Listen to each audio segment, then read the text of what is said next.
बिस्मिल्लाहिर्रहमानिर्रहीम अस्सलाम वालेकुम। मैं हूं जुनैद अफजल और आपका खुशामदीद कहता हूं एक नई वीडियो पर।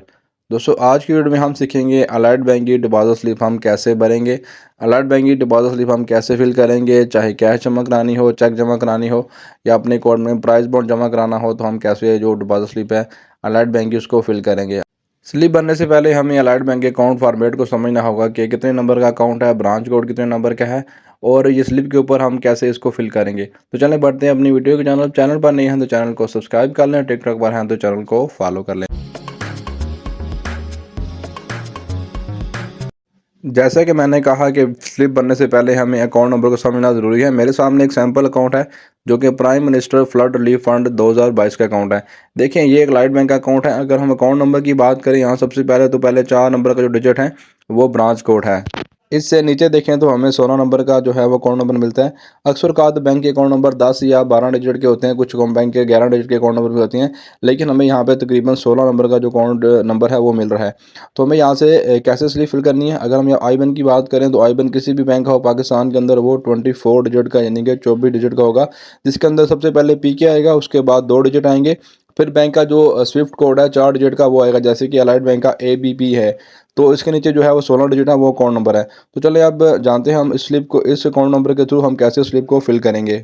सबसे पहले आपने जो अलाइड बैंक की डिपॉजिट स्लिप उसको देख लेना है। यहाँ पे 2 कॉपीज होनी चाहिए, एक बैंक कॉपी वाइट कलर की होगी, जबकि जो पिंक कॉपी है वो कस्टमर कॉपी होगी।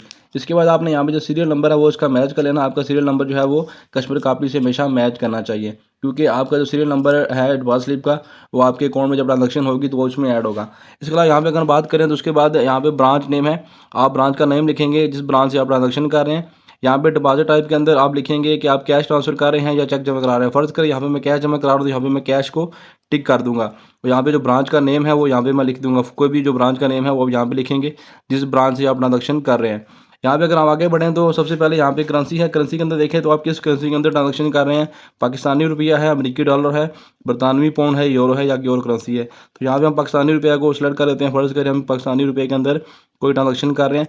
इसके बाद यहाँ पे जो आई बैन आएगा या अकाउंट नंबर आएगा वो यहाँ पे आपने लिखना है। जैसे कि मैंने वीडियो के शुरू में कहा था कि अलाइड बैंक का जो आई बैन है वो 24 डिजिट का होगा। पाकिस्तान में किसी भी बैंक का आई बैन जो है वो 24 डिजिट का होगा, लेकिन जो अलाइड बैंक का अकाउंट है वो ब्रांच कोड के बाद 16 डिजिट का होगा। जो ब्रांच कोड है वो 4 डिजिट की होगी, जबकि जो अकाउंट नंबर है वो 16 नंबर का होगा। लेकिन इस ट्रांजेक्शन के अंदर हम जहाँ पे जब लिखेंगे तो यहाँ पे ब्रांच कोड यहाँ पे नहीं आएगा। हमने सिर्फ 16 नंबर का जो अकाउंट नंबर है वही यहाँ पे लिखना है। अगर हम इन खानों को गिनते हैं तो ये पूरे 16 होंगे, जबकि यहाँ पे अलाइड बैंक का जो ABP है उसका आई बैन का पार्ट है वो यहाँ पे स्विफ्ट कोड दिया गया है। इसके अलावा अगर हम पीछे देखें तो यहाँ पे पीके के बाद अपने जो पीके के बाद 2 डिजिट होते हैं वो यहाँ पे लिखने हैं। तो यहाँ पे फ़र्ज़ करें मैंने जो अकाउंट सेलेक्ट किया था prime minister flood relief fund वाला, उसका मैं आई बैन यहाँ पे लिखता हूँ। तो यहाँ पे मैं PK 5 लिखूँगा जो उस अकाउंट के अंदर लिखा गया था। यहाँ पे आगे जो 16 डिजिट का अकाउंट नंबर है वो यहाँ पे मैं दर्ज कर लूँगा, जो कि 16 नंबर पूरे यहाँ पे होने चाहिए। मैं ये अकाउंट नंबर यहाँ पे एंटर कर लेता हूँ।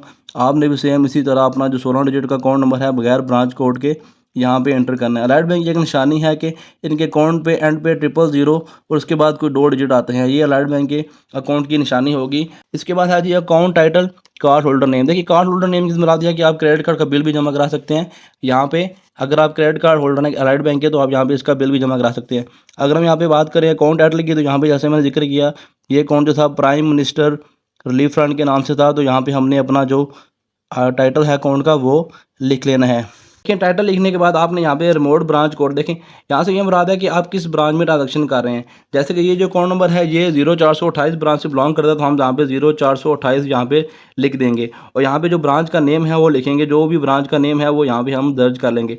अगर तो हम अलाइड बैंक के उसी ब्रांच में वैसे जमा करा रहे हैं जहाँ पे हमारा अकाउंट है, तो उसके लिए यहाँ पे ब्रांच कोड आप अपना नाम वहाँ पे लिख सकते हैं। अब यहाँ पे नेक्स्ट जो ऑप्शन आता है वो आता है अगर हम कैश जमा कराना है तो डिनोमिनेशन का। आप यहाँ पे जो कैश की डिनोमिनेशन है मालियत वो लिख सकते हैं। 5,000 के आपके पास कितने नोट हैं, 1,000 के कितने नोट हैं, जितने आपके पास नोटों की तादाद है वो यहाँ पे लिख सकते हैं और यहाँ पे इसका टोटल लिख सकते हैं। और एंड पे यहाँ पे आप टोटल करके यहाँ पे कुल अमाउंट जो है वो लिख सकते हैं। फ़र्ज़ करें मेरे पास 50,000 रुपया है तो यहाँ पे मैं 50,000 लिख लूँगा, ऊपर जो मेरी नोटों की तादाद होगी वो यहाँ पे लिख लूँगा। हमेशा अमाउंट को यहाँ पे ब्रेक कर दें ताकि यहाँ पे इसमें कोई मजीद अमाउंट जो है वो ऐड ना हो सके। दूसरी जानब आप अमाउंट इन वर्ड्स लिखेंगे कि आपकी जो अमाउंट है वो कितनी है। फ़र्ज़ करें यहाँ पे मेरे पास 50,000 अमाउंट थी तो यहाँ पे मैं इंग्लिश में 50,000 लिख सकता हूँ। आप इसको जो 50,000 है वो उर्दू में भी लिख सकते हैं।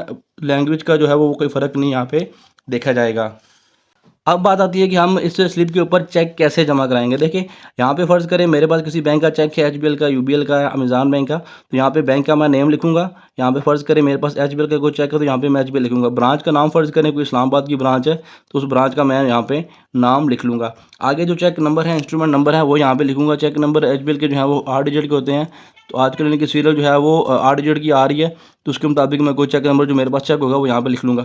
आगे यहाँ पे जो अमाउंट है वो अमाउंट यहाँ पे लिखूंगा। चेक मेरे पास फ़र्ज़ करें 1 लाख रुपए का है, तो यहाँ पे वो जो अमाउंट है मैं लिख सकता हूँ। आप एक स्लिप के ऊपर 2 चेक भी जमा करा सकते हैं, चाहे तो 1 चेक भी जमा करा सकते हैं। अगर आपके पास एक ही चेक है तो आप यहाँ पे लाइन लगा के इस नीचे को वाइड कर दें, और यहाँ पे नीचे जो आपकी टोटल अमाउंट है वो यहाँ पे आप लिख दें 1 लाख रुपया।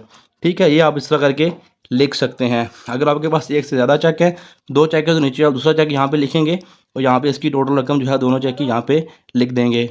अब बात आती है आईडी डॉक्यूमेंट कॉपी अटैच। देखें, आईडी कार्ड की कॉपी जो है वो बैंक आपसे मांग सकता है जब आप किसी और के अकाउंट में ट्रांजेक्शन करते हैं, जब आप ऑनलाइन ट्रांजेक्शन करते हैं, अलाइड बैंक की किसी ब्रांच से दूसरे बंदे को पैसे भेज रहे हैं, तो आप यहाँ पे अपनी जो आईडी कार्ड की नंबर है वो यहाँ पे इंटर करेंगे और अपने साथ जो कॉपी है वो अटैच करेंगे।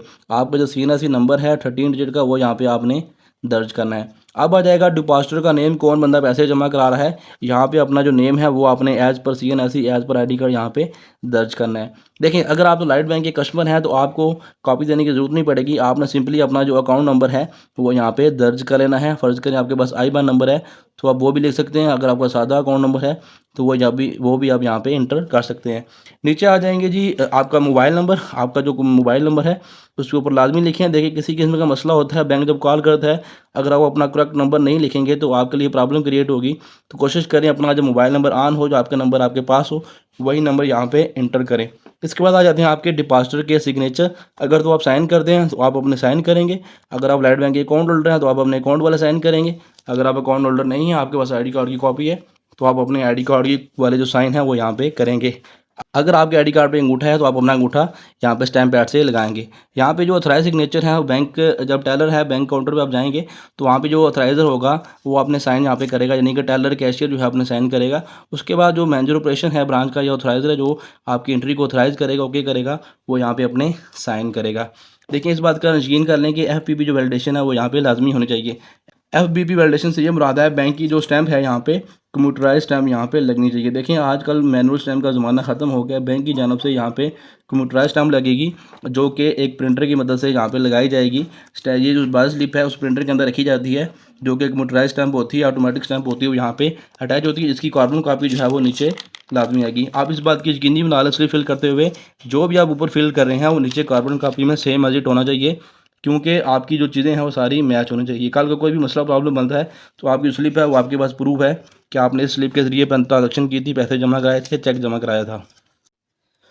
दूसरी जानब आप यहाँ पे जो टर्म्स एंड कंडीशन है इनको लाजमी पढ़ लिया करें। देखिए, टर्म्स एंड कंडीशन पढ़ना ज़रूरी है। हम लोग ऐसे इसको पढ़ते नहीं हैं और बिना जानकारी के हम अपनी जो ट्रांजेक्शन है कंप्लीट कर देते हैं। यहाँ पे टर्म्स एंड कंडीशन को लाजमी पढ़ें, ताकि कल को हमारे लिए कोई भी मसला आता है तो हमें टर्म्स एंड कंडीशन बैंक की पता हो कि हमने इनके जो शराइत और जवाब लिखे थे उनको पढ़ लिया था। देखिए, यहाँ पे दोबारा से अगर देखें तो यहाँ पे नीचे लिखा गया है कि कैश चेक इंस्ट्रूमेंट हमेशा काउंटर पर जमा कराएं। देखें, कैश जो है अपनी हमेशा काउंटर पर जमा कराएं और डिपॉजिट स्लिप पर फ्लैट बेड प्रिंटर के जरिए कंप्यूटराइज इलेक्ट्रॉनिक रसीद हासिल करें। देखिए, जैसे कि मैंने आपको बताया कि यहाँ पे बैंक की जानब से जो स्टैंप है वो कंप्यूटराइज स्टैंप लगेगी। बराए मेहरबानी काउंटर छोड़ने से पहले रसीद चेक कर लें और तसल्ली कर लें कि अकाउंट नंबर और जमा की गई रकम समेत मुकम्मल तफसीलात दुरुस्त तौर पर प्रिंट की गई हैं। बशर्ते दरीग बैंक जिम्मेदार नहीं होगा। तो ये चीज़ मैं आपको बता चुका हूँ। हमेशा जब स्लिप फिल करें तो अपनी जो चीज़ें हैं दोनों आपकी स्लिप के ऊपर और बैंक कापी के ऊपर मैच करनी चाहिए। और यहाँ पे स्टैम्प हमेशा देखें कि आपने किस अकाउंट में पैसे जमा कराए हैं, क्या उसी अकाउंट में जमा हुए हैं या किसी और अकाउंट में जमा हुए हैं, इसके बात की तस्दीक लाजमी कर लें। उम्मीद है दोस्तों वीडियो आपको पसंद आई होगी। चैनल को सब्सक्राइब करें, दुआ में याद रखें। अल्लाह हाफिज़।